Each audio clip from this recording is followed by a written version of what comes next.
The marble lobby of First National Bank shines like a staged set. Light slides across the floor in long, cold bands. Every footstep turns into a small announcement.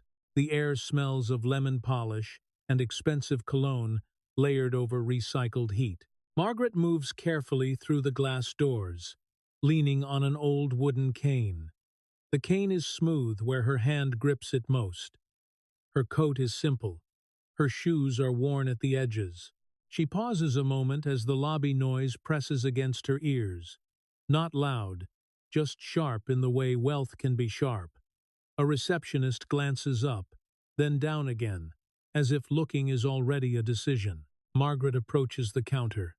A small bell sits there, untouched, like it exists for decoration. She does not ring it. She waits, shoulders relaxed, chin steady. A young teller looks up, hesitates, then forces a polite smile that never reaches her eyes. Margaret speaks softly at first, then repeats herself when the teller leans back as if to keep distance. "I just want to check my balance," the 90-year-old black woman says. Her voice trembles, not from fear, but from age, and the words carry. They bounce off marble and glass and drift across the lobby like a dropped coin. Heads turn. Some faces hold curiosity. Some carry annoyance, like her request is a delay they did not consent to. A few smiles tighten into quiet laughter. A man in a wool coat exhales through his nose and looks back at his phone. A woman adjusts the strap of her designer bag as if preparing to be entertained. At the center of the lobby, Charles Hayes stands in an expensive suit that fits him like armor. He is 52, clean-shaven, hair combed with precision. He holds a tablet in one hand and the attention of the room in the other. He carries himself the way people do when they believe the building belongs to them. Charles hears her voice and laughs loudly. It is not warm. It is not surprised. It is sharp and proud, cutting through the air like a snapped branch. The sound lands on Margaret's skin, on the teller's stiff shoulders, on the security guards by the doors who stop pretending not to watch. Charles takes a few steps toward the counter, smiling like he is about to tell a joke that everyone should thank him for. He looks Margaret up and down, slow enough to make it clear that he is judging more than her request. His eyes pause on the worn shoes, the simple coat, the cane. His smile grows, as if he has found proof of something he already decided. "M," he says loudly, voice amplified for the room. "I think there is a misunderstanding. This is a private bank. Maybe the small community bank down the street is what you are looking for." A few people nearby giggle. Someone covers their mouth, not to hide laughter, but to make it look polite. The marble lobby holds the sound like it enjoys it. Margaret does not flinch. She leans slightly on her cane and stands firm. Her face stays calm. If someone watches closely, they can see a steadiness behind her eyes, the kind that does not come from comfort. It comes from endurance. It comes from surviving storms without letting them rewrite your spine. "Young man," she says, calm and clear, "I said I want to check my balance. I did not ask for your opinion about where I should bank." She reaches into her pocket and pulls out a black card. The edges are old and bent. The numbers are almost faded, like they have been handled for years and years. Charles looks at it as if it offends him. His mouth twists. He does not take the card with respect. He barely takes it at all, pinching it with 2 fingers, like it might stain him. He holds it up in the air, as if presenting evidence in a trial he already won. He rolls his eyes. "Janet," he calls, turning his head without looking away from Margaret. Another person trying to be smart with fake cards. Janet, his assistant, approaches from the side. She is neat and quick, tablet hugged to her chest. Her eyes flick from Charles to Margaret, then to the card. Something in her expression tightens. A quiet warning she tries to keep invisible. "Sir," Janet says softly, stepping closer, lowering her voice. Maybe we should just check the card quickly in the system. Charles snaps his head toward her. Absolutely not, he says, sharp enough to make Janet's shoulders rise. I will not waste our time on this nonsense. He waves his hand, dismissing Margaret the same way he dismisses a minor inconvenience. The gesture is casual, practiced, almost bored. It is the gesture of someone who expects the world to move away when he lifts his fingers. Margaret watches him without blinking. Then, unexpectedly, she smiles. Not an embarrassed smile, not a nervous one. It is small and full of stories, the kind of smile that makes people pause, even when they do not want to. For a brief second, Charles's eyes shift, as if something in his chest whispers a warning he does not understand. He ignores it. He nods toward the security guards. Two men in dark uniforms begin walking toward Margaret. Their shoes squeak lightly on the polished floor. They do not look eager. Their faces hold discomfort, the kind that comes from being told to do something they already know is wrong. One of them clears his throat before he speaks. Ma'am, he says, voice low, Mr. Hayes asked us to take you outside. Margaret's fingers tighten around her cane. The wood creaks faintly under pressure. Her eyes change, not into fear, but into something harder. The shift is subtle, like a door closing quietly. She lifts her chin.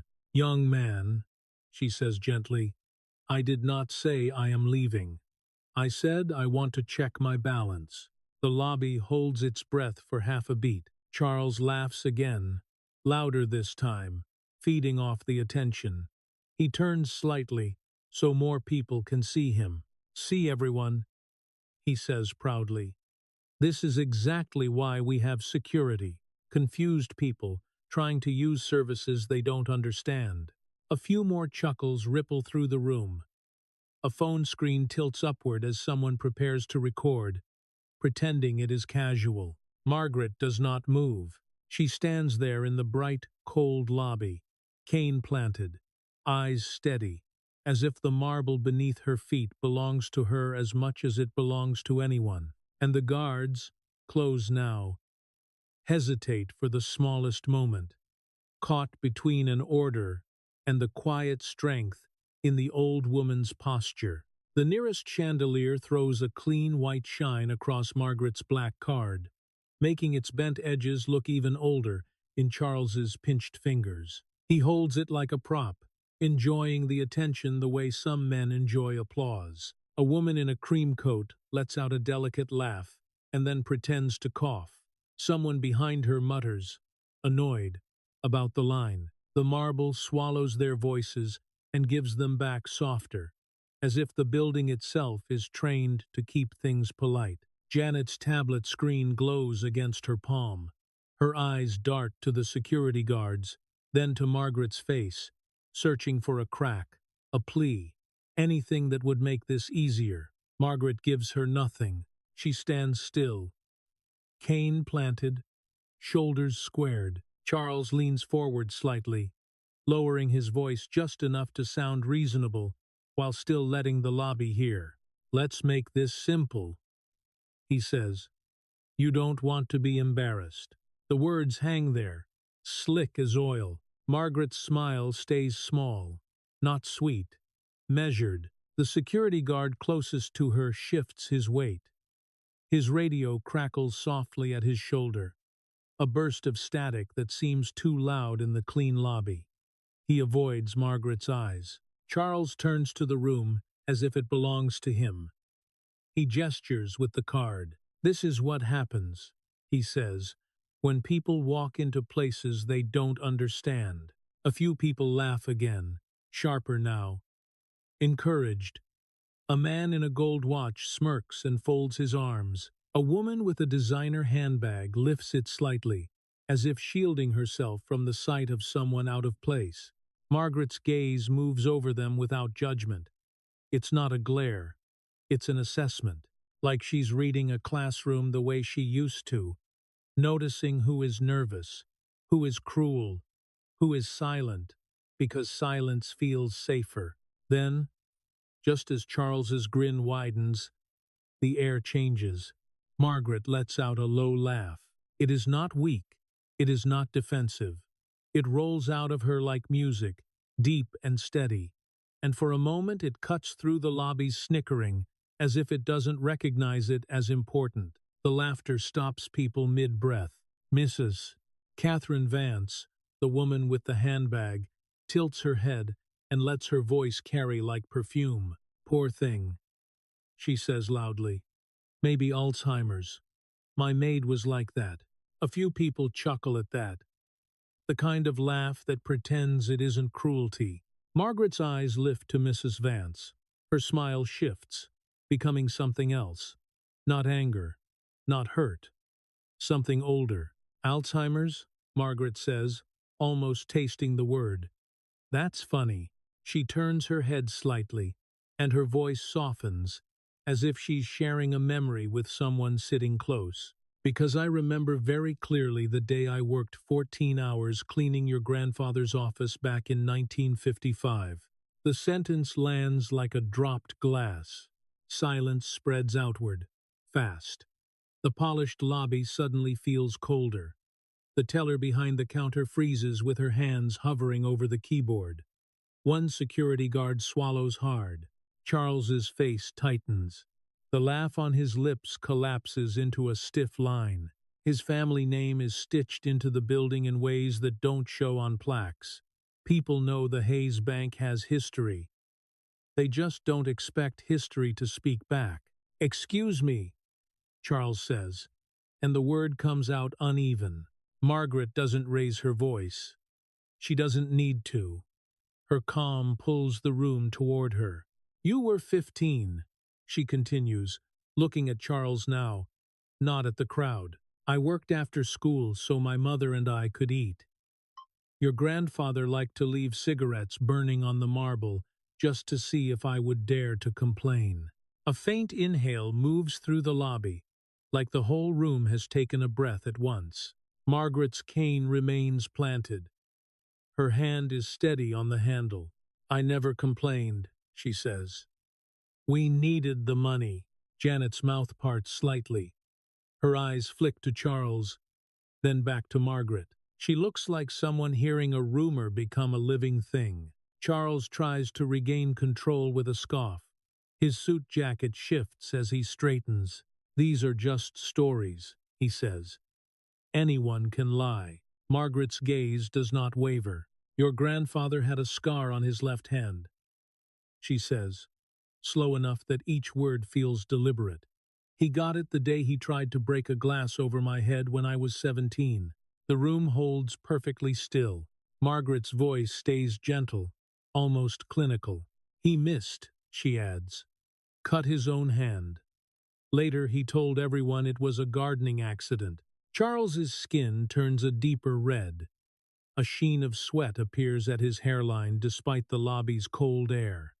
He glances around and finds fewer friendly faces than before. A couple near the entrance quietly steps out, avoiding eye contact, as if leaving early will erase what they heard. Janet grips her tablet tighter.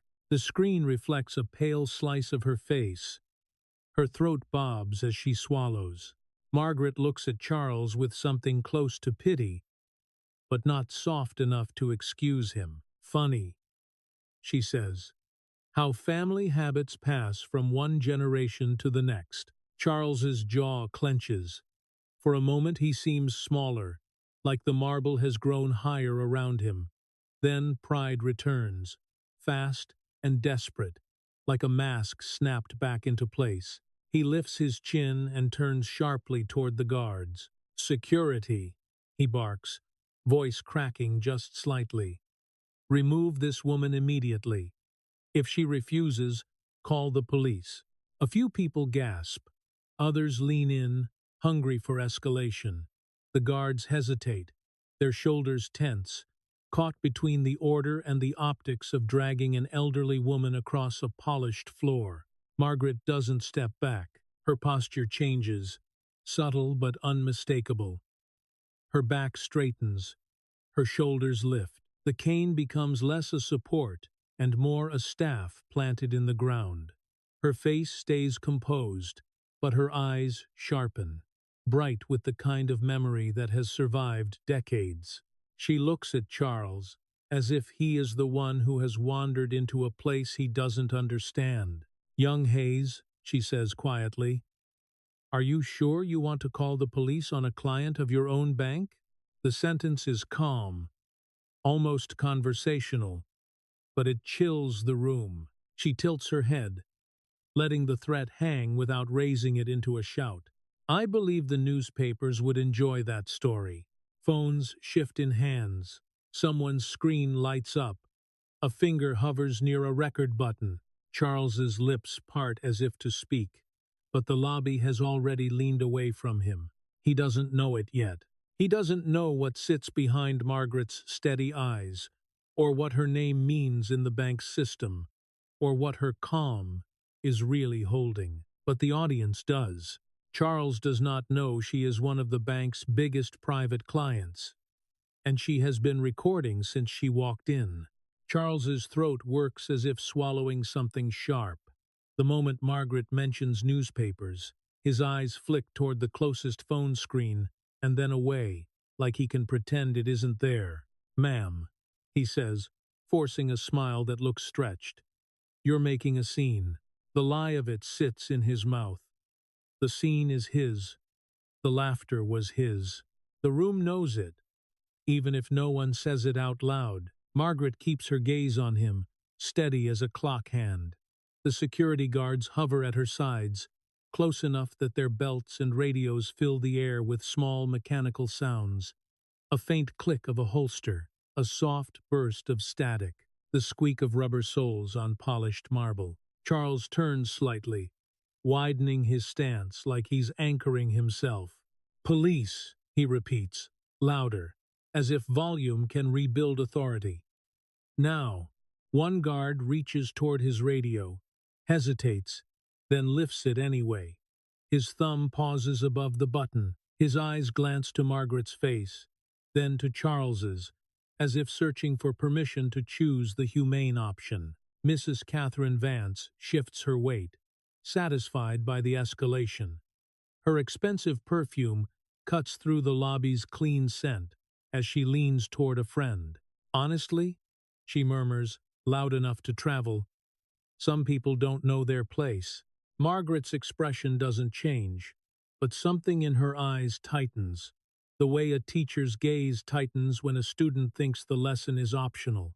She doesn't answer Mrs. Vance. She keeps her focus on the man with the suit and the title. "Call them," Margaret says softly. The guard's thumb presses the button.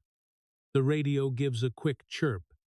His voice comes out careful, professional, restrained. "We have a situation in the main lobby," he says, "requesting assistance." Charles watches as if he's just won a point. His hand still holds the black card like a trophy, bent and old in his grip. He looks around the room, inviting the crowd to witness what he calls order. A few people lean in, hungry. A few step back, uneasy. A teller's fingers freeze above a keyboard, mid-motion, as if the air has thickened. Margaret stays still. Her cane remains planted, wood against stone. Her coat hangs straight. The lobby's bright lights wash her face in pale clarity, revealing every line earned by years and weather, not weakness. Charles tries again to control the story. "You want to know what's happening?" he announces, voice aimed at the room. "We're protecting our clients from fraud." Janet shifts behind him, her tablet hugged too tight to her chest. Her eyes slide to the security guards, then to Margaret, and for a second, her lips press together like she wants to say something, but knows what it costs to interrupt him. Margaret's smile returns, small and unreadable. "You call it fraud," she says. "I call it habit." Charles's nostrils flare. His fingers tighten on the card. He takes a step closer, invading what he assumes is her space. The marble amplifies the movement shoe leather whispering across polished stone. "You're done," he says, teeth clenched. "You will leave this building." Margaret tilts her head slightly, as if listening to a distant sound. Then she speaks, gentle as ever. "You know what's funny about your grandfather's scar?" she says. Charles stiffens. His eyes dart, searching the crowd for support, for laughter, for anything that will turn this back into entertainment. But the room has gone wrong for him. The laughter is gone. The silence is heavy. Expectant, Margaret continues. Calm and precise. "He lied about it," she says. "And everyone let him, because it was easier to believe him than to believe me." Janet's throat bobs as she swallows. One of the guards lowers his eyes, shame flickering across his face. Margaret's gaze moves over the lobby, over the designer coats, over the gold watches, over the polished confidence. "I have spent 70 years, she says quietly, "wondering if I would ever get the chance to show the Hayes family what someone like me can become once she refuses to stay invisible." The words settle into the room. They do not sound like a threat. They sound like an account balance being calculated. Charles's face tightens. His pride scrambles for air. He lifts his voice again, too quickly, too sharply. "Enough," he snaps. "You're trespassing. You're harassing me and my customers." Margaret does not raise her voice to match him. She doesn't need to. Her calm makes his volume look desperate. "You were the one who laughed," she says. "You were the one who invited an audience." A phone, near the entrance, tilts higher. The screen glow catches on a man's glasses. Someone's finger taps, and a tiny red dot appears on the display. Across the lobby, the front doors breathe open with a soft hiss. Cold air slips in. The smell of wet pavement rides it. A tall man steps through the doorway in a dark suit, moving with the unhurried certainty of someone who knows exactly where he belongs. He walks like the building recognizes him. His shoes do not squeak. They land with quiet weight, heel to toe, measured. Heads turn toward him, not because he demands attention, but because his presence pulls it. Gerald Simmons. At 58, his face carries the calm of experience. His eyes scan the room in a single sweep. Security guards near an elderly woman, customers half leaning like spectators. Charles Hayes rigid and flushed at the center of it all. Charles sees him, and the blood drains from his face so fast it looks like a trick. For a split second, Charles's confident posture falters. His shoulders dip. His hand with the black card lowers without him noticing. A thin sheen of sweat darkens the collar of his white shirt. Gerald's gaze lands on Charles. His voice is quiet, but it carries across the marble like a bell. "Charles," he says, "why am I hearing shouting from my office on the 10th floor?" The lobby freezes. Even the security guards go still, caught mid-breath. Janet's eyes widen. Mrs. Vance's smile falters and doesn't recover. Charles forces a laugh that dies halfway. "Gerald," he says quickly, stepping forward as if to intercept him. "Thank goodness you're here. We have a confused woman with fake documents." Gerald doesn't look at the black card. He doesn't look at Charles's performance. He walks past him without breaking stride, straight to Margaret. The temperature of his voice changes. Warmth enters it like light. "Margaret," he says. The words hit the lobby harder than any shouted command. A pin could drop and be heard. Charles stands very still, eyes fixed on Gerald's face, trying to understand what he's seeing and failing. Gerald smiles at Margaret. Genuine, respectful. "I hope everything is okay," he says. "Are you having any trouble with our services?" Margaret's smile deepens. Not sweet, not victorious patient. "Hello, Gerald," she says. I'm actually facing some interesting challenges. She turns her head slightly, eyes sliding back to Charles. It seems young Hayes believes I don't look like the kind of customer this bank should serve. Gerald's expression shifts. The warmth fades. His eyes harden, the way steel hardens when it's been cooled too fast. He turns slowly toward Charles. The look could burn through glass. My office, Gerald says. Charles opens his mouth, searching for an excuse that won't fit inside the silence. Gerald's voice sharpens without rising. Now. And Charles, who a minute ago was calling for police, takes a step back, as if pulled by an invisible leash. Gerald doesn't wait for Charles to recover. He pivots with a quiet finality and walks toward the elevators, and the lobby parts for him the way water parts around a stone. Charles follows because he has no other choice. His expensive shoes suddenly look too loud against the marble. The elevator bank sits beneath a mirrored wall that reflects the scene back in fragments. Security guards standing down, customers frozen mid-whisper, Janet clutching her tablet like it might protect her. Margaret remains near the counter, cane steady, shoulders squared, as if the floor itself is an agreement she refuses to break. The elevator doors slide open with a soft, mechanical sigh. Gerald steps inside first. Charles hesitates half a beat, then steps in as well, keeping a small distance, as if proximity is dangerous now. The doors close, sealing them in a box of brushed steel and muted light. The faint hum of the elevator motor begins, low and constant. For a moment, Charles tries to reclaim air. Gerald, he starts, voice thin. You don't understand. She walked in with, Gerald lifts one hand. Not sharply, simply enough to end the sentence. The elevator rises. Floor numbers glow and change, one after another. The sound is minimal, a soft vibration underfoot, a gentle cable whine, a tiny ding as they pass. Gerald doesn't look at Charles at first. His eyes stay forward, unfazed, like he has already mapped the next steps in his head. When he finally speaks, his voice is calm and cold, each word placed carefully. She didn't walk in with anything, Gerald says. You walked in with an assumption. Charles swallows. His jaw works, searching for a defense that doesn't sound like what it is. She looked out of place. Charles insists, the phrase slipping out before he can polish it. Anyone would have thought. Gerald turns his head slightly.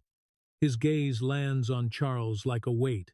Any racist person would have thought that, Gerald says. The sentence is quiet. It doesn't need volume. It fills the elevator anyway. Charles's face tightens. A pulse jumps at his temple. His suit collar presses too close to his throat now, as if the fabric is judging him too. I'm not, Charles begins. Gerald doesn't allow the word to finish. His eyes stay on Charles, steady and unblinking. You laughed, Gerald says. You performed. You turned a human being into entertainment. The elevator continues rising. The hum beneath their feet feels louder in the silence. Charles's hands twitch at his sides.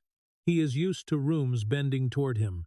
He is not used to being corrected like this, in this tone, by someone whose signature can end his career. Gerald's voice shifts, not softer, but sharper in its precision.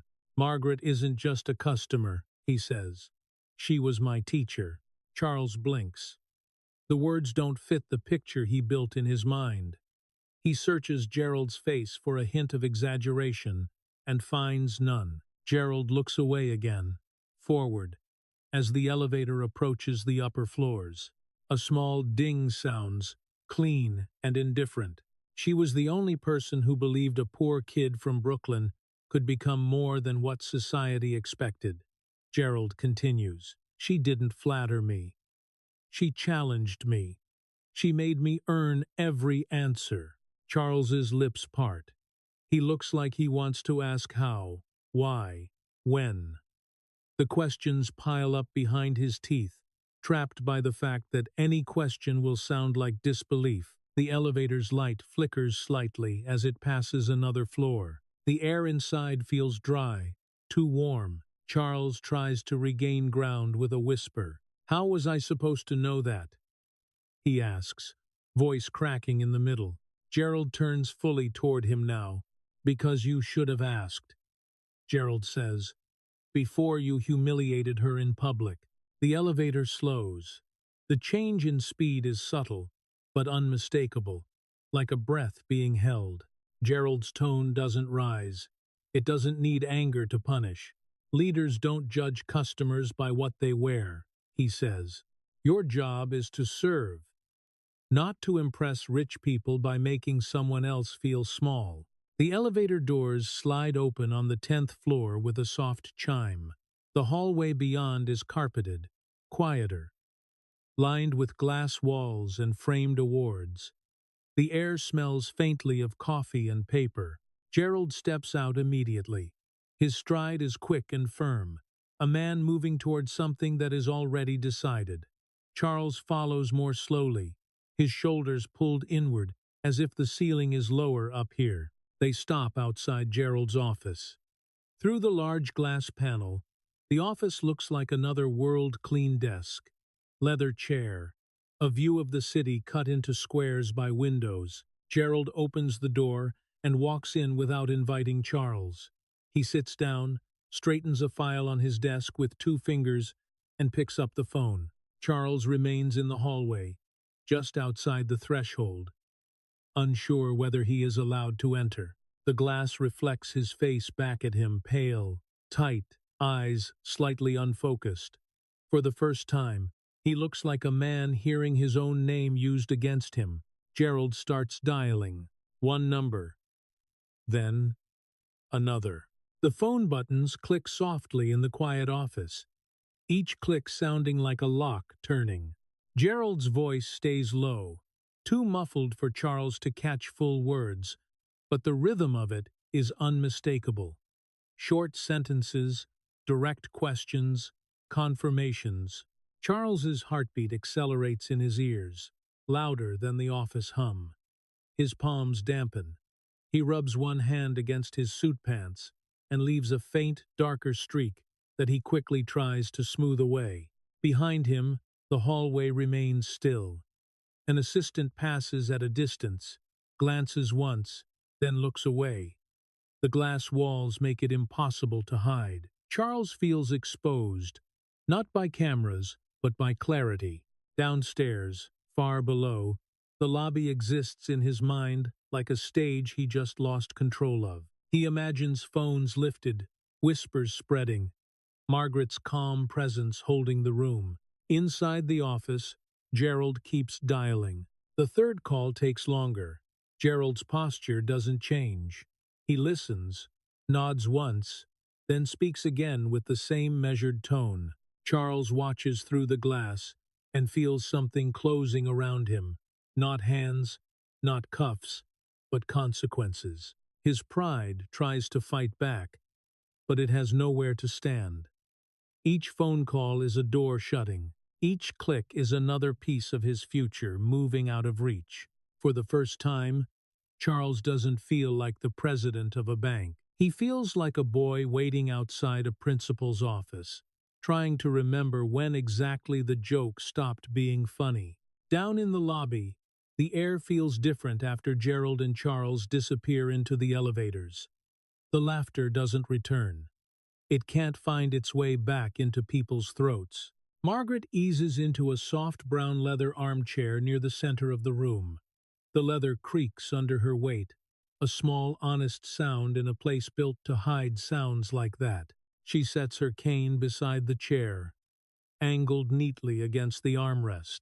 Her hands rest on her lap, calm, patient, present. The marble floor reflects the chandelier light in pale streaks, and in those streaks people shift awkwardly. Customers, who had smiled earlier, now stare at their shoes, at their phones, at the polished counters, anywhere but her face.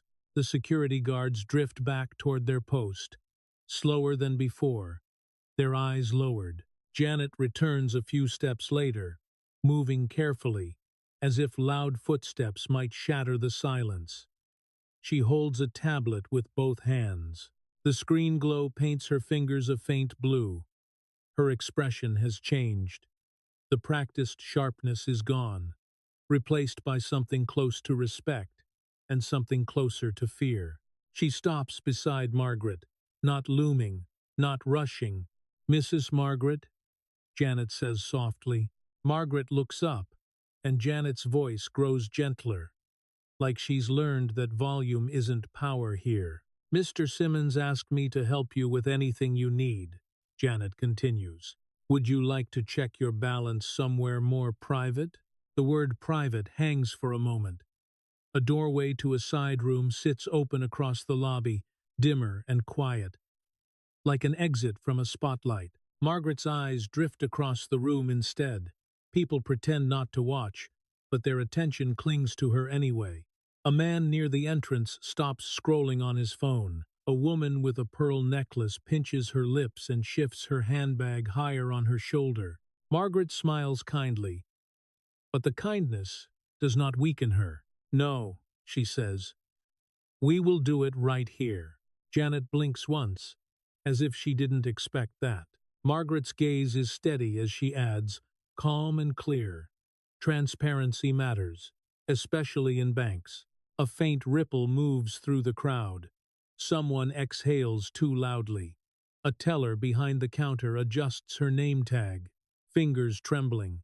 Janet nods, swallowing hard. She lowers herself into the chair beside Margaret, keeping a careful distance, tablet balanced on her knees like a document in court. The lobby turns into a silent theater.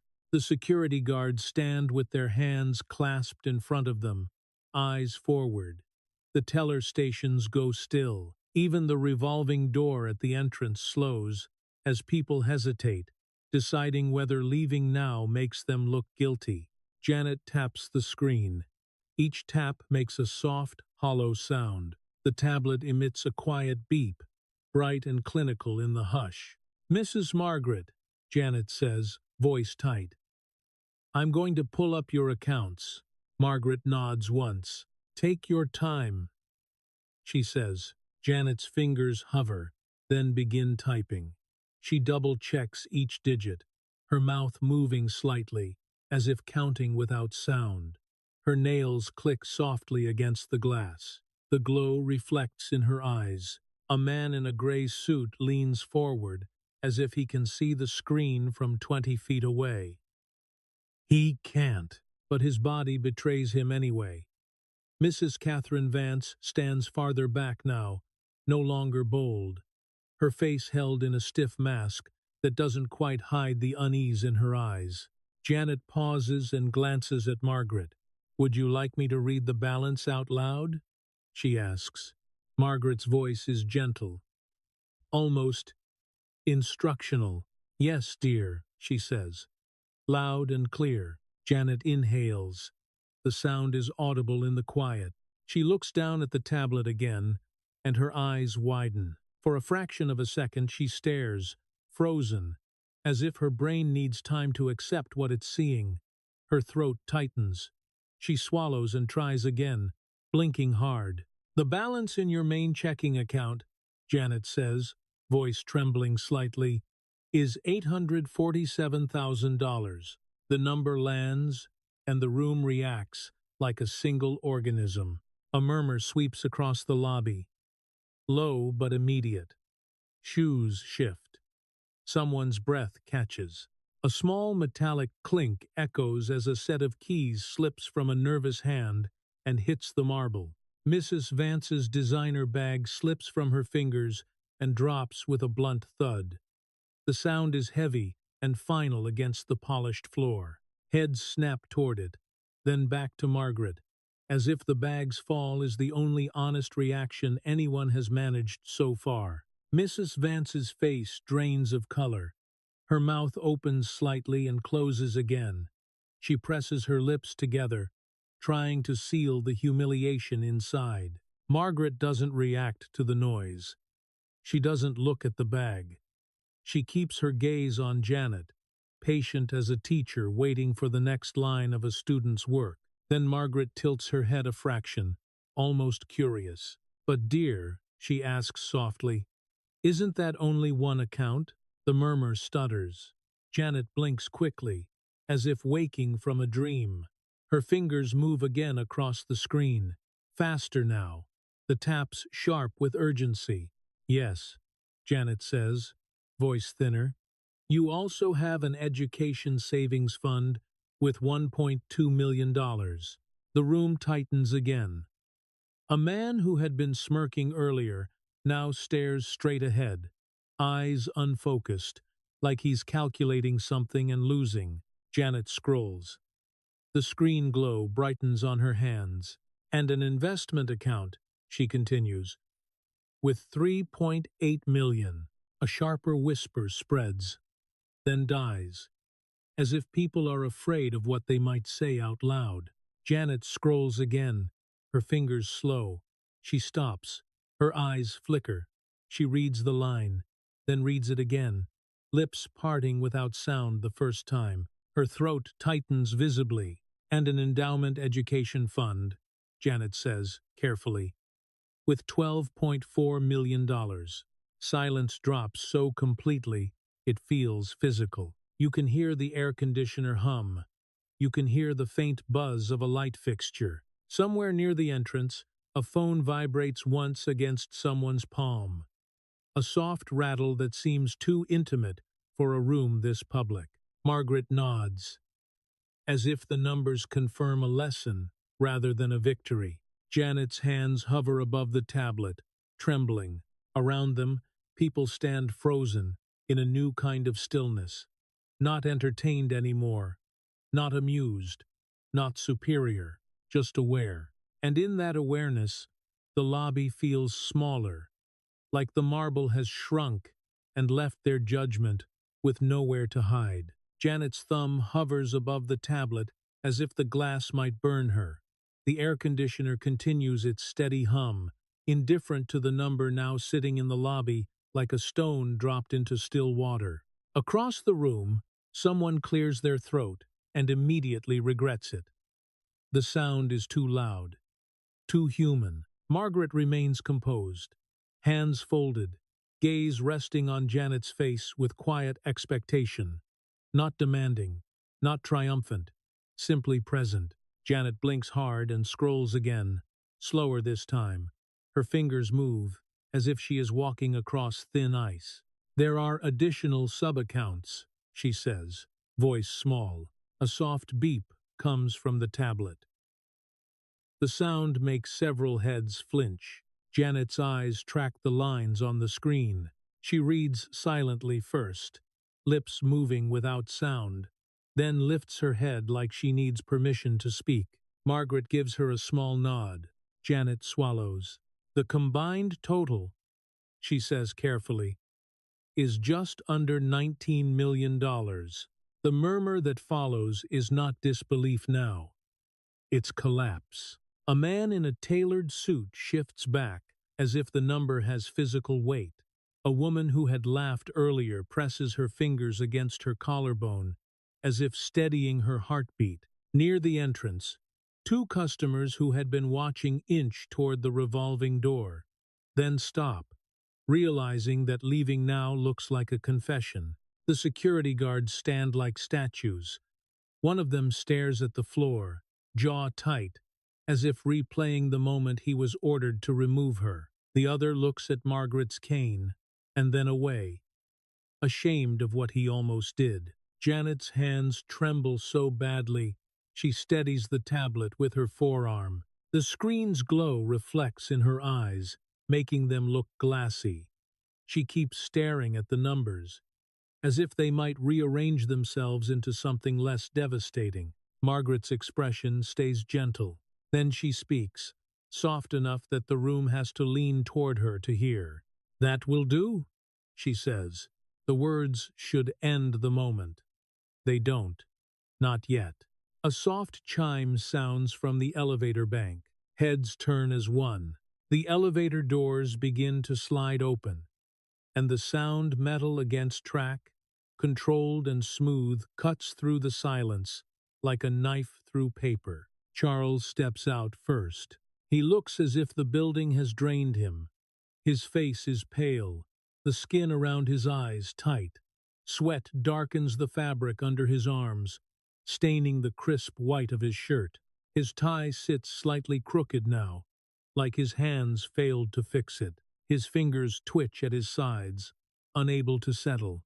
Behind him comes Gerald. Gerald's posture is unchanged, calm, centered, serious. He walks with measured steps, eyes already reading the room, phones held a little higher, customers standing too still. Janet frozen beside Margaret with the tablet in her lap. Charles's gaze snaps to Margaret and then to Janet's screen. His mouth parts, but no words come. Whatever hope he carried down in the elevator dies right there, in the space between the number and the witnesses. Gerald stops a few feet from Margaret. His face is composed, but his eyes are hard with resolve. The lobby feels like it's holding its breath again, this time not for entertainment, but for consequence. Gerald's voice is clear, controlled, and it fills the room without shouting. "Charles," he says, "come forward and apologize properly to Mrs. Margaret." Charles flinches as if struck. His eyes flick around the lobby, searching for an ally, for a friendly face, for a laugh to soften the blow. He finds none. He finds only watching. He takes a half step forward, then stops, throat working. I didn't know," he manages, voice thin and broken at the end. Margaret rises slowly from the leather chair. The chair sighs as it releases her. She stands straight, cane in hand, shoulders lifted with a dignity that makes the marble feel less cold. She looks at Charles with calm clarity. "Didn't know what?" she asks softly. Her voice doesn't accuse. It examines. "Didn't know I had money," she continues, eyes steady. "Didn't know I was respected.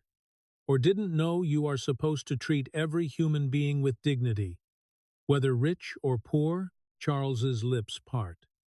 No sound comes out. He tries again, but the effort dies in his chest. Margaret's gaze holds him in place. The room is so quiet that the soft buzz of a phone screen adjusting brightness becomes audible. Somewhere near the back, a camera lens shifts focus with a faint click. Gerald steps slightly to the side, holding a thick file against his palm. The edge of paper peeks out clean, squared, official. The presence of it changes the mood. This isn't gossip now. It's procedure. Charles swallows, eyes flicking to the file like it's a blade. Margaret speaks again, calm but firmer, her tone carrying the authority of years spent controlling classrooms without raising her voice. "I heard something interesting," she says. "Gerald told me how you encourage your workers to look at people's clothes, judge their worth, and make fun of them in front of others to impress the rich." A ripple runs through the crowd. People shift. The discomfort is visible now, not hidden behind polite smiles. Several phones rise higher, hands steady, screens glowing. The story becomes evidence in real time. Charles shakes his head quickly. Too quickly. "That's not," he starts. Margaret lifts her hand. Just that small gesture. Silence. He stops mid-syllable, as if the air itself has obeyed her. Margaret turns her head slightly, scanning the lobby, letting her eyes touch each face that had laughed, each mouth that had whispered, each gaze that had decided she did not belong. She doesn't shame them with words. She lets the moment do the work. Then she returns her attention to Charles. "Young Hayes," she says quietly, "do you want to know why a retired teacher has nearly $19 million in this bank?" Charles's throat tightens. He nods once, slow, like a man forced into learning. Margaret speaks without drama. During 40 years of teaching, she says, I saved and invested most of what I earned. I lived simple. I drove used cars. I wore clothes until they wore out. She pauses, letting the words settle into the marble. And not because I love money, she adds, eyes clear, but because I understood something you clearly don't. Her gaze moves to the phones, then back to Charles. Smart investing and education break poverty, she says. So I invested in children you would never look at twice. Gerald's file shifts in his hand. Paper whispers softly. Gerald steps forward, one pace, voice steady. Mrs. Margaret is the biggest donor to our scholarship program, he says, and we have an emergency board meeting at 5 p.m. today. The time lands like a stamp, a deadline, a door.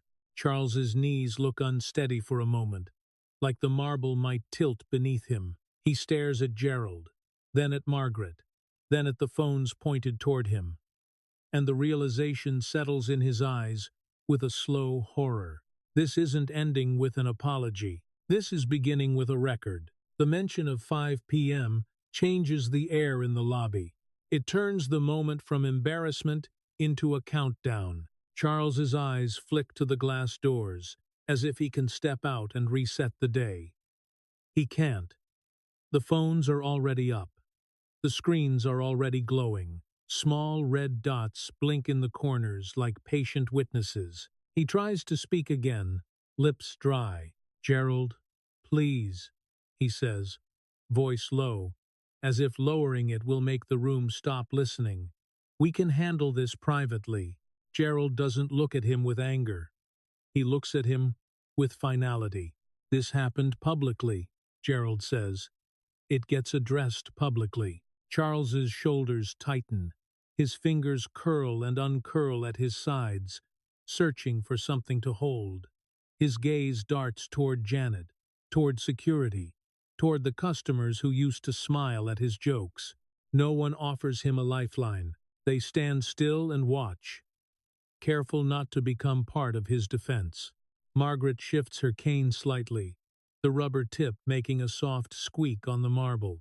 The small sound pulls attention back to her, the way a chalk tap once pulled a classroom to silence. Charles turns to her, desperate now. Mrs. Margaret, he says, forcing the word respect into his mouth. I'm sorry if you felt. Margaret lifts her hand again. The sentence dies mid-air. A couple of customers inhale sharply, as if they felt the interruption in their own throats. Janet's tablet remains open on her lap, the numbers still glowing, unforgiving. Margaret's face stays composed, but her eyes are clear and steady. Don't apologize for my feelings, she says softly. Apologize for what you did. Charles blinks, trapped by the simplicity of it. He glances at the crowd, seeing his reflection in their expressions, some hungry, some ashamed, some eager to distance themselves. A man near the entrance slowly lowers his phone, then raises it again, deciding the footage matters more than manners. Gerald steps closer, the file still in his hand. The paper edge catches the overhead light. It looks sharp. Charles, Gerald says, you don't get to negotiate the consequences. The words sit like a lock clicking shut. Charles swallows hard and tries a different angle, voice cracking. I have responsibilities, he says. A family. Bills. His eyes flash to Gerald, pleading. For a second, the mask slips and fear shows through. Margaret watches him with a calm that doesn't soften into mercy. Only clarity. I am 90 years old, she says, voice firm without being loud. And I have spent my whole life proving that human dignity is not for sale. Her words carry across the lobby and settle on the people holding phones like weight. No one laughs. No one whispers. The silence is attentive now, almost reverent. Margaret takes one step closer. Charles instinctively steps back, heels scraping softly on marble. He catches himself, embarrassed by the reflex. But it's too late. Several screens catch it. His retreat is recorded from multiple angles. The irony lands without needing explanation. Margaret's gaze doesn't waver. "The difference between us," she says, "is simple." Charles's lips part as if to interrupt, but he doesn't. He can't. The room won't let him. "You use your power to make people feel small," Margaret continues. "I use mine to lift people up." A low exhale moves through the crowd. Somewhere, a phone vibrates softly, and the person holding it tightens their grip to stop the sound. Gerald's expression hardens. He turns slightly, angling his body so the file is visible to the cameras without performing for them. He is not playing to the crowd. He is letting the facts exist. Margaret's hand moves to her coat pocket. The motion is small, but it snaps every eye to her. Charles's pupils widen. His throat tightens, as if he already knows what is coming. Margaret pulls out her phone. The screen lights her fingers from below. The glow is pale and steady. She taps once, then turns the phone slightly so the nearest camera can catch it. A recording interface fills the screen. A red dot, a running timer, a timestamp that makes the moment feel official. Charles's face drains. His mouth opens, then closes. His jaw trembles once, a tiny involuntary movement that looks like something breaking inside him. "Technology is really something," Margaret says quietly, almost conversational. "I have been recording everything since I walked in here." The phones in the crowd rise higher, instinctively, like they want to capture the proof of proof. A few people shift to get a cleaner angle. The lobby's overhead lights reflect in the glass screens like cold stars. Gerald steps forward half a pace. Margaret turns her head toward him, still holding the phone. "Gerald," she says, "I believe the board of directors should see this." Gerald nods once, slow. "I already called every board member," he says. "Emergency meeting at 5 p.m. today." The time lands again, heavier now because it has a purpose. Gerald's gaze moves to Charles. His voice remains calm, procedural, unforgiving. "Charles," he says, "you are suspended immediately while we investigate this incident and your overall leadership." The word suspended seems to echo off the marble and return with extra weight. Charles takes a small step forward, then stops, caught between protest and the knowledge that protest will only add more footage. His eyes flick to the phones. He sees his own downfall reflected back in them. "You can't," he whispers, but the whisper is swallowed by the room's stillness. It sounds pathetic, not powerful. Gerald doesn't argue.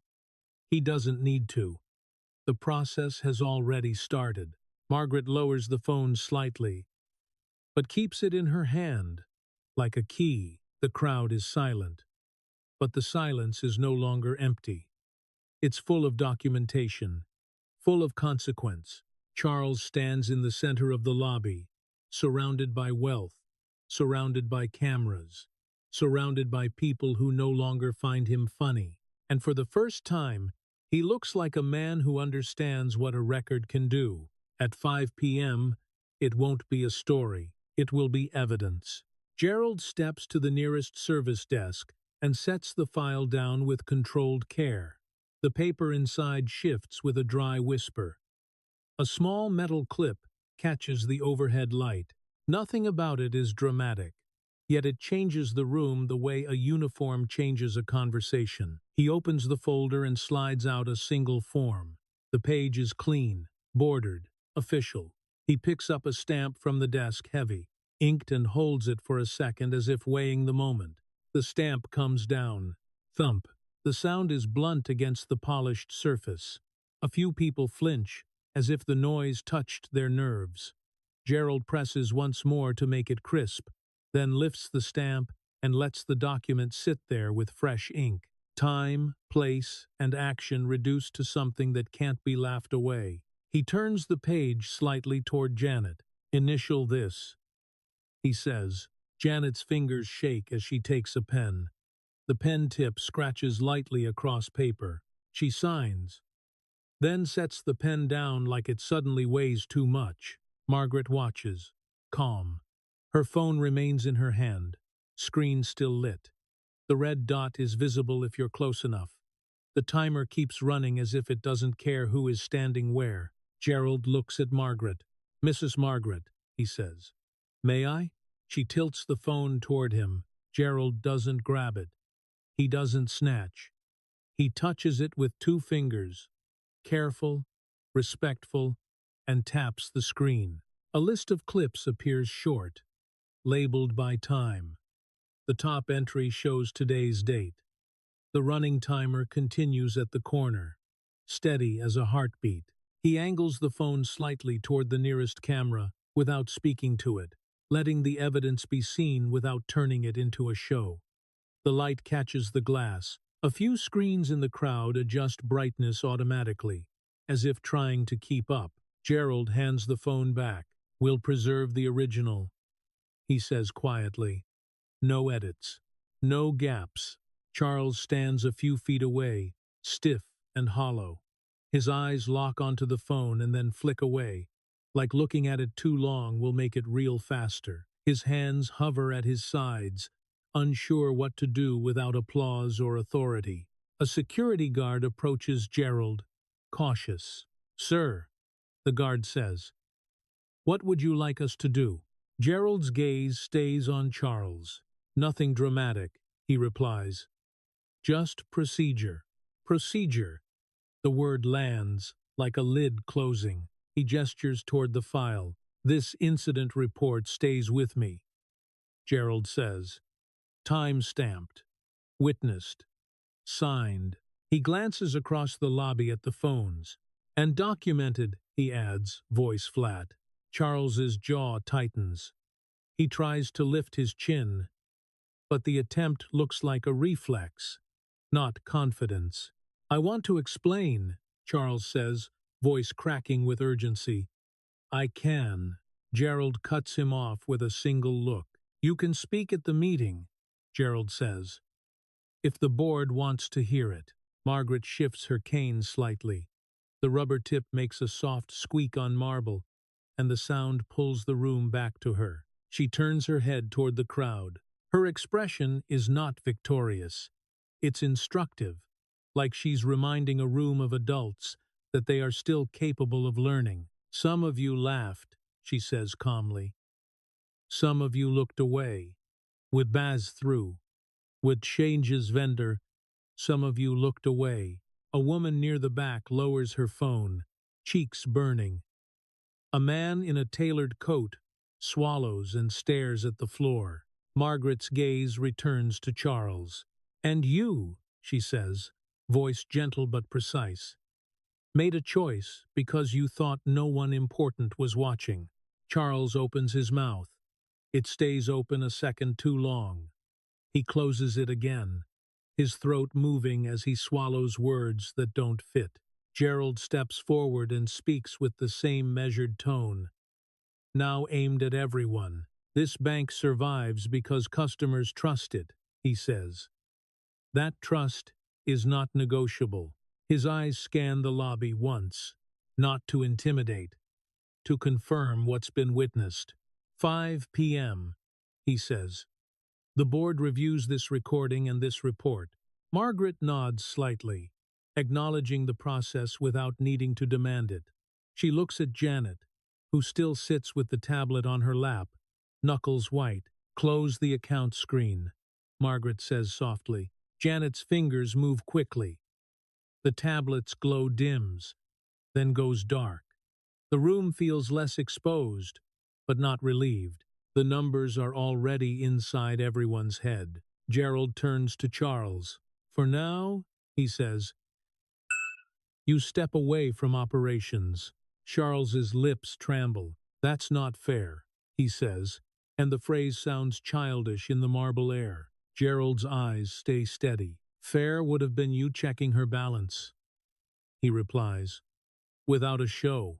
A few phones dip slightly, then rise again, catching Gerald's words, catching Charles's face as it tightens with humiliation. Margaret slips her phone back into her coat pocket, but the motion doesn't end the recording's impact. The room still feels filmed, even after the screen disappears. Gerald nods once to the nearest security guard. "Escort Mr. Hayes to his office," he says. "He can collect his personal items." No interaction with staff.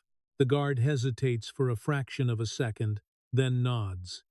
His posture is respectful now, careful.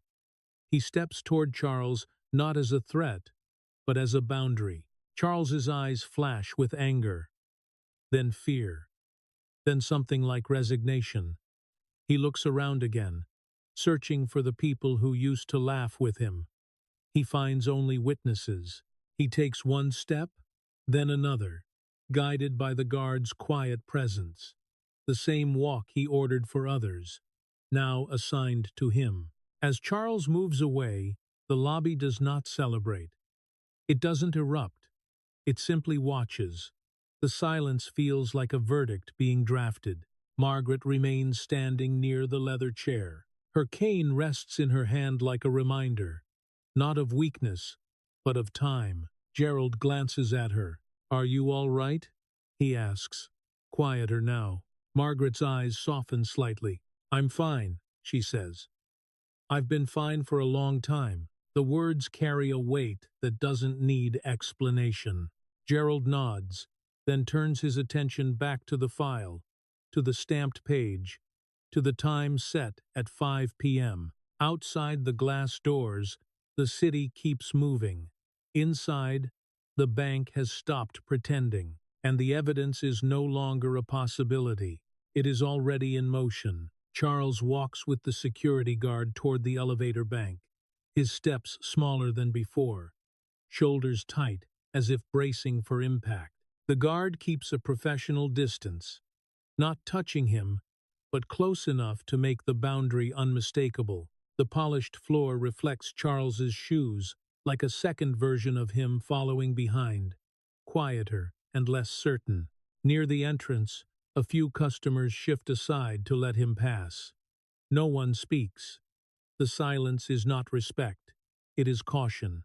People watch the way they watch a storm moving away, relieved, but not proud of what it revealed. Charles turns his head once, as if hoping someone will meet his eyes and offer him a sympathetic nod.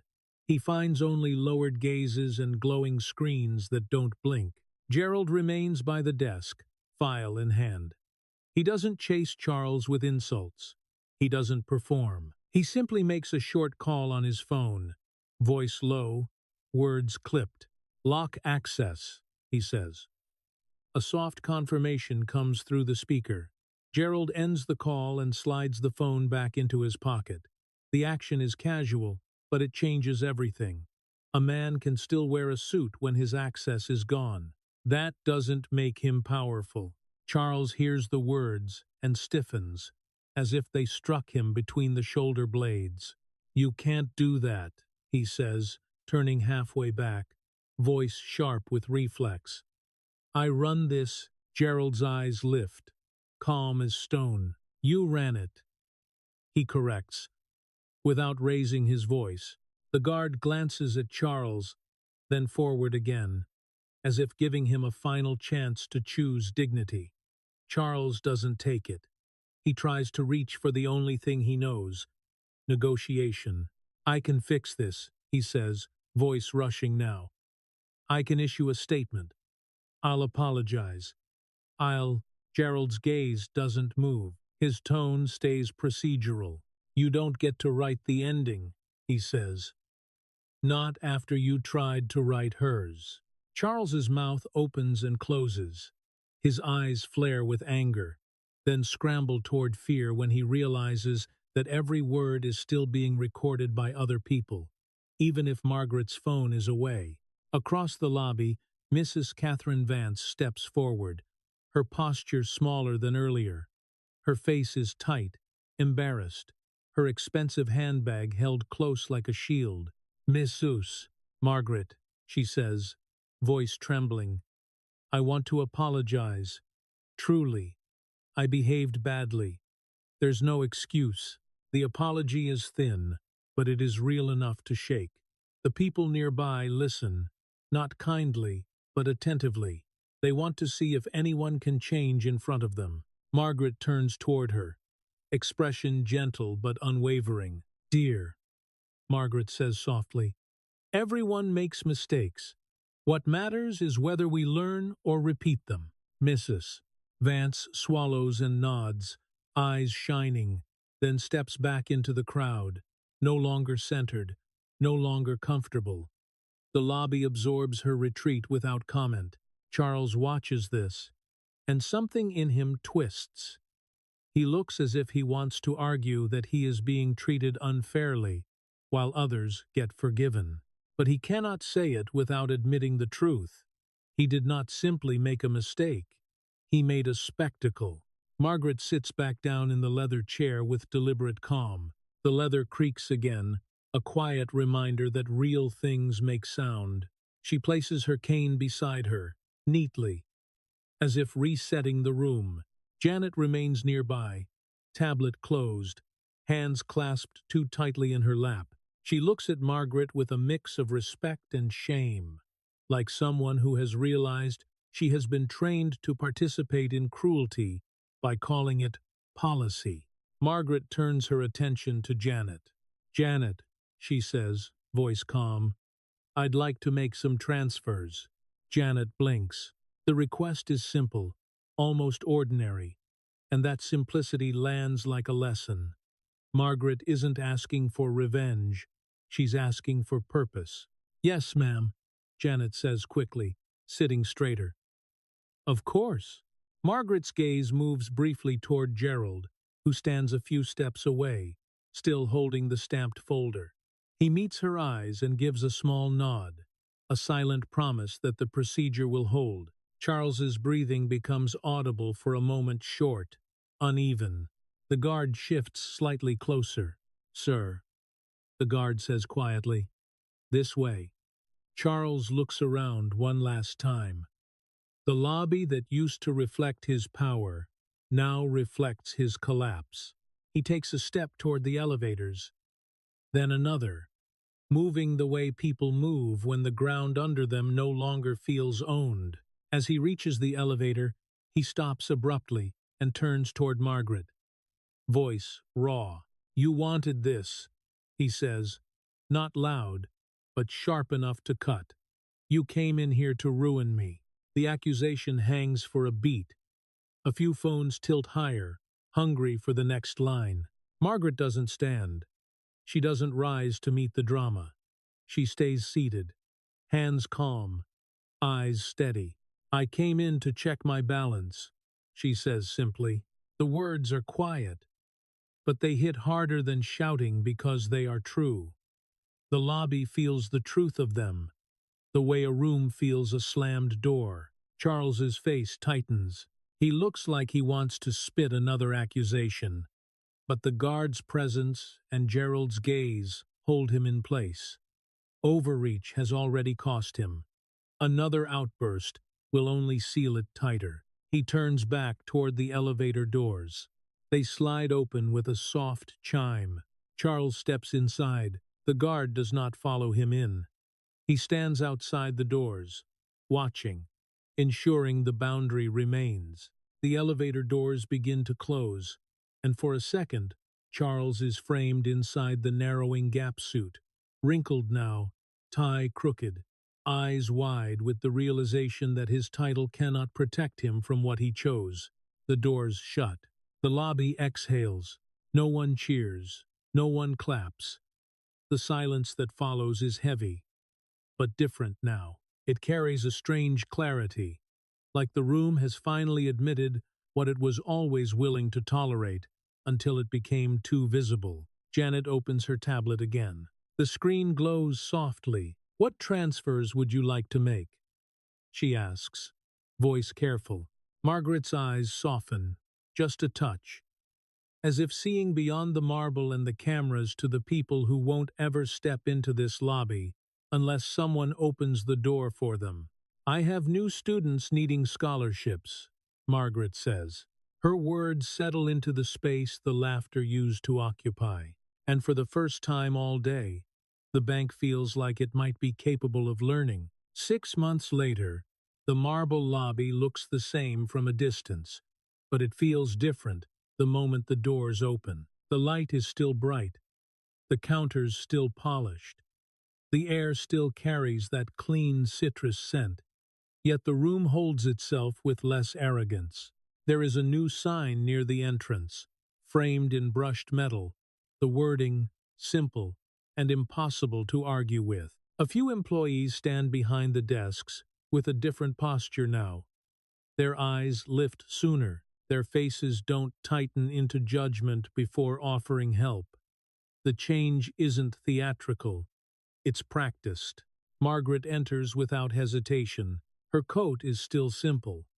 Her cane is still in her hand. Her shoes are still worn at the edges. The difference is in the way the room meets her. People notice her and straighten, not because they fear her, but because they recognize her. Respect spreads quietly, not as a performance, but as a reflex learned the hard way. Janet approaches from behind the counter, steps measured, a folder tucked under her arm. She looks older than she did 6 months ago, not in years, but in awareness. The tightness around her eyes has softened into focus.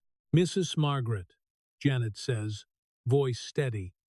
And this time, there is no tremble. Margaret nods. Her gaze is calm. She takes in the lobby with the same measured attention she always carried, as if she is still teaching, still noticing who watches and why. Gerald appears from the elevator bank, now moving through the lobby as if it's part of his day rather than his territory. His suit is dark, his expression composed. The way employees step aside for him is respectful, not fearful. "Good morning," Gerald says to Margaret, and there is genuine warmth there. Margaret returns a small smile. "Good morning," she replies. Behind them, a few customers pause. Some glance at her cane, then quickly look away, remembering that appearances are not a safe shortcut here. A board meeting is underway upstairs, but it has the feel of routine now, not emergency. The bank's policies were rewritten. Training was rebuilt. Complaints are logged differently. Cameras are checked. Reports are stamped and filed with the kind of seriousness that used to arrive only after damage was done. Margaret doesn't need to narrate any of it. The small details show it. The way a teller says, "How can I help you?" without scanning shoes first. The way security stands back instead of hovering. The way a manager steps in when a customer's tone turns sharp.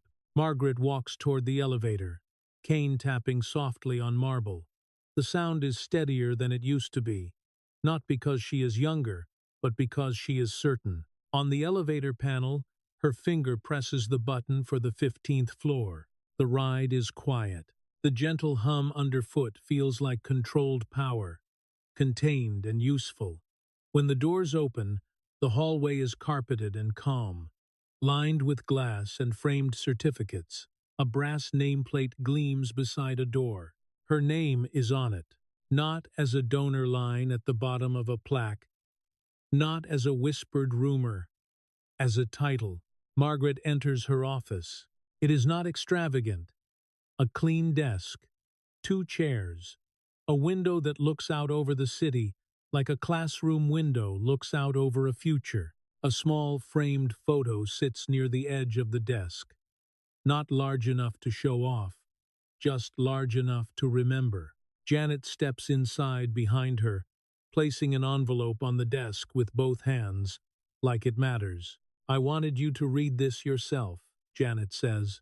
Margaret sits down slowly, cane resting beside her chair. The leather seat makes a soft sound as she settles. She looks at the envelope. It is handwritten. The paper is slightly creased, as if someone held it in nervous hands before letting it go. Margaret opens it carefully. The ink inside is dark and uneven in places. Like the writer pressed too hard, she reads in silence. Her eyes move steadily across the lines. The room is quiet enough that the faint tick of a wall clock becomes audible. Her expression doesn't change dramatically. There is no theatrical gasp, no tears falling in perfect timing, only a slow warmth filling her eyes, the kind that takes time to show itself. She folds the letter once, then again, precise, and places it in a drawer that slides open without a squeak. Inside are other envelopes, stacked neatly, arranged like a record of lives. She closes the drawer gently. Janet watches, throat tight. Margaret looks up at her. "Thank you," Margaret says. Janet nods, eyes shining. Downstairs, the lobby continues its day. Deposits made. Policies followed. Across town, Charles stands behind a counter in a small store, wearing a plain shirt with a stitched name tag. The fluorescent light above him is harsh and flat. The air smells of cardboard and detergent. Customers slide items across the counter without looking at his face for more than a second. He scans a barcode. The machine beeps. He bags an item. The plastic crinkles.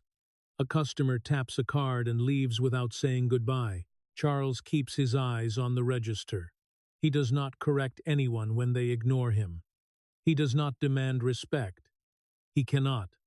The world does not bend here. A manager calls his name from the back room, impatient, and Charles answers quickly, reflexively, like someone trained now to avoid trouble.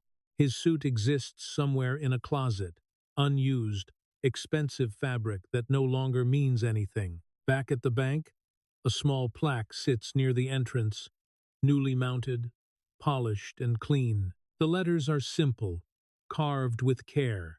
Margaret Bennett Educational Center. A customer pauses to read it. Another follows. The words don't ask for admiration. They assert a value. Margaret stands by her office window, looking out over the city. Her cane rests against the desk. The light catches the silver in her hair. Below, the bank moves like a living thing, changing one small behavior at a time. Margaret's gaze remains steady, not satisfied, not finished. The lesson was never the money. The lesson was who gets believed before anyone checks the facts. Outside her office, the hallway stays quiet. Inside, the name on the door holds. Dignity outlives titles.